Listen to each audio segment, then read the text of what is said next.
El gobierno de PSOE-Podemos rebajó a comienzos del año 2023 el IVA de determinados productos básicos y, según el sentir popular, los supermercados se han apropiado de ese IVA rebajado para inflar de manera todavía más obscena sus cuentas de resultados. ¿Es esto cierto? ¿De verdad los supermercados se han apropiado del IVA rebajado por el gobierno? Veámoslo.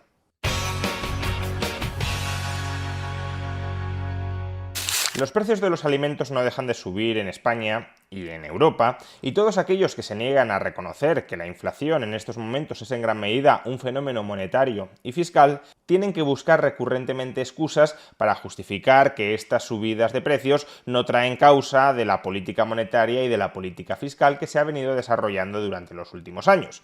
Así las cosas, los mismos que hace unos meses nos decían que la inflación era a consecuencia de los cuellos de botella de la pandemia, o que la inflación era consecuencia de la guerra de Ucrania y por tanto de la subida del precio del petróleo, ahora, como las excusas anteriores ya no les sirven, porque ya no hay cuellos de botella derivados de la pandemia, o porque el precio del petróleo se halla ahora mismo más barato que antes de empezar la guerra en Ucrania, esos mismos ahora están buscando otras excusas, están elaborando otro argumentario para seguir justificando que los precios suben al margen de cualquier decisión de política monetaria o fiscal. Y en ese sentido, la nueva excusa es que los precios suben porque las empresas se están forrando con las subidas de precios. Pero claro, desde un punto de vista teórico, este argumento se queda cojo. Todas las empresas quieren subir precios para ganar más dinero, pero no todas ellas pueden hacerlo. Desde un punto de vista teórico, y ellos lo saben, las únicas empresas que son capaces de subir persistentemente los precios para maximizar sus beneficios son las empresas que tienen poder de mercado.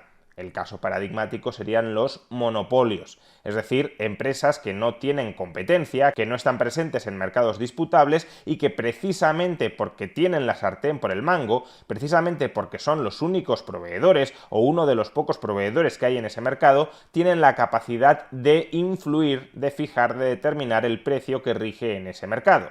Reducen la cantidad de mercancías que venden a cambio de elevar el precio al que las venden, y pueden hacerlo porque no hay otros competidores que incrementen su oferta para rebajar el precio. Pues bien, desde este punto de vista, el precio de los alimentos estaría incrementando en España y en el conjunto de Europa porque los supermercados tienen mucho poder de mercado. Es decir, los supermercados operarían en mercados monopolísticos u oligopolísticos que les permitirían incrementar los precios para maximizar sus ganancias. En un vídeo anterior ya vimos, con las cuentas anuales de Mercadona correspondientes al año 2022, que esta explicación es una filfa. El margen de beneficios por euro vendido de Mercadona en 2022 no se incrementó con respecto al año 2021. No solo eso, los beneficios en términos absolutos de Mercadona en el año 2022 han crecido menos de lo que aumentó la inflación en el año 2022. O dicho de otra manera, los beneficios reales, descontando la inflación, deflactando los beneficios netos de Mercadona por la inflación, cayeron, en el caso de Mercadona, la principal cadena de supermercados española, en el año 2022. Por tanto, si los precios han subido en el caso de Mercadona, será por otros motivos, entre ellos que sus costes se han incrementado, es decir, que los precios de los proveedores de Mercadona, los precios a los que compra Mercadona las mercancías que luego vende a los consumidores, se han incrementado. Y probablemente esos precios se hayan incrementado entre sus proveedores porque a su vez sus costes, es decir, los precios de los inputs que compran esos proveedores para fabricar las mercancías que luego le venden a Mercadona, porque a su vez sus costes se han incrementado. Por tanto, así de entrada no parece que Mercadona, el principal supermercado de España, tenga un enorme poder de mercado, y si no lo tiene Mercadona, previsiblemente tampoco lo tendrán otros supermercados de menor tamaño que compiten contra Mercadona. Porque si Mercadona no lo tiene, Mercadona ejercerá la competencia contra esos otros supermercados. Pero a este respecto, un argumento muy recurrente para, supuestamente, demostrar que en España sí existe poder de mercado entre los supermercados, es decir, que cuentan con capacidad para fijar precios al margen de las dinámicas competitivas, es que los supermercados se han apropiado de la rebaja del IVA que aplicó el gobierno de PSOE-Podemos a partir de enero de 2023 sobre determinados productos. Los huevos, los lácteos o las frutas pasaron de tener un IVA del 4% a un IVA del 0%, y los aceites y las pastas alimenticias pasaron de tener un IVA del 10% a uno del 5%. Pues bien, si estuviéramos en un mercado competitivo, cabría esperar que esta rebaja del IVA se hubiese trasladado a los precios de los productos. Y sin embargo, la percepción popular es que los supermercados se han apropiado de esta rebaja del IVA. Dicho de otra manera, que no han rebajado los precios de los productos. De modo que el consumidor sí paga menos impuestos, pero esos menores impuestos que paga se transforman en mayores beneficios por unidad de producto de los supermercados. Y si los supermercados tienen poder de mercado como para quedarse el IVA rebajado, presumiblemente también tendrán poder de mercado para incrementar los precios de los alimentos que venden en sus cadenas. De modo que la hipótesis de que la inflación se debe al poder de mercado de algunas grandes empresas que quieren maximizar sus beneficios subiendo precios no sería una hipótesis en principio tan descabellada. Sin embargo, la idea de que los supermercados se quedaron con la rebaja del IVA decretada por el gobierno no deja de ser eso, una idea, una ocurrencia. En la mayoría de los casos no hay ninguna investigación empírica que trate de respaldar esta posición. Todo se basa en intuiciones y cherry pickings personales. En mi experiencia personal, los precios no han bajado. Pero es que en realidad el hecho de que los precios no bajen tampoco significa que el IVA no haya tenido un impacto, porque lo que hemos de comparar no es cuál era el precio de un producto en diciembre versus cuál era el precio de ese producto en enero. Lo que hemos de comparar es cuál era el precio de ese producto en enero y cuál habría sido el precio de ese producto en enero sin la rebaja del IVA. Si el precio de los alimentos sigue subiendo, la rebaja del IVA no tendría por qué contrarrestar absolutamente esa subida del precio de los alimentos.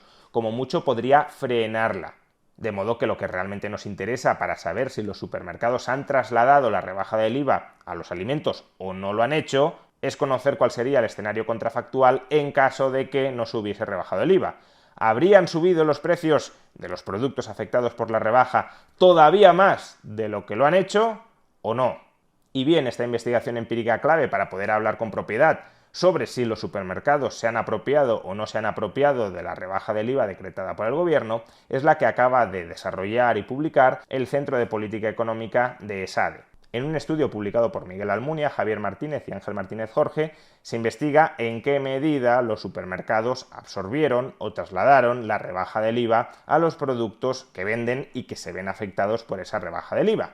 ¿Y cómo desarrollan esta investigación? Es decir, cómo los autores son capaces de descubrir qué podría haber pasado con el precio de esos productos en ausencia de la rebaja del IVA. Pues lo que hacen es controlar la evolución del precio de dos grupos de alimentos. El grupo de alimentos que podríamos llamar grupo tratado, es decir, aquel que experimenta la rebaja del IVA, y el grupo de alimentos que podríamos llamar grupo de control. Alimentos cuyos precios cabe esperar que evolucionen de manera muy similar a los del grupo tratado, pero que no han visto rebajado su IVA. Por ejemplo, a la pasta seca se le rebaja el IVA, pero a la pasta preparada no se le rebaja el IVA. Al queso se le rebaja el IVA, pero a los yogures no se le rebaja el IVA. Por tanto, si esos precios, pasta, lácteos, han seguido hasta el momento en el que se rebaja el IVA una evolución similar y a partir del momento en el que se rebaja el IVA siguen una evolución divergente, los precios del grupo de control, es decir, aquellos que no han experimentado la bajada del IVA, siguen subiendo y los del grupo tratado o no suben o suben menos que los del grupo de control, entonces podremos concluir que la rebaja del IVA sí ha sido trasladada total o parcialmente a los consumidores. ¿Y qué descubren los tres autores del informe siguiendo la evolución de los precios en las tres principales cadenas de supermercados españolas? Entre ellas, claro, Mercadona. Pues que durante la primera semana en que estuvo en vigor la rebaja del IVA, los precios de los productos afectados por esa rebaja se redujeron entre un 2 y un 6%. Mientras que los precios del grupo de control, es decir, los precios de productos similares a los que experimentan una rebaja del IVA, pero cuyo IVA no se ve alterado, los precios de ese grupo de control se mantuvieron constantes. Pero claro, con el paso del tiempo todos los precios siguen subiendo porque estamos en una ola inflacionista.